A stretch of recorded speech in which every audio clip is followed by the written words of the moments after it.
ગોંડલમાં આવેલા સહજાનંદ નગરમાં રહેતો એક તરુણ યુવક ગોંડલમાં આવેલા સ્ટેશન પ્લોટ વિસ્તારમાં ચોક પાસે હતો ત્યારે સાંજના 5 વાગ્યાના અરસામાં બે સગીરે ઝઘડો કરી ગુપ્તાંગ ખેંચી ઢીકાપાટુનો માર માર્યો હતો ત્યારે તરુણને ઈજા પહોંચતા તાત્કાલિક સારવાર માટે ગોંડલ ખસેડવામાં આવ્યો હતો।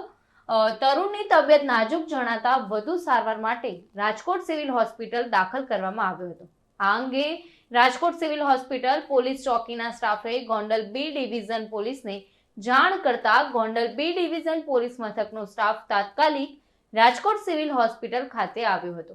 ત્યારે પ્રાથમિક તપાસમાં તરુણ ક્રિકેટ એકેડમીમાં જાય છે અને માર મારનાર બંને સગીરે પૈસા માંગી માર માર્યો હોવાનું જાણવા મળ્યું છે। આ બનાવ અંગે ગોંડલ બી ડિવિઝન પોલીસ મથકના જમાદાર રવિભાઈ ચાવડા સહિતના સ્ટાફે નોંધ કરી વધુ તપાસ હાથ ધરી છે।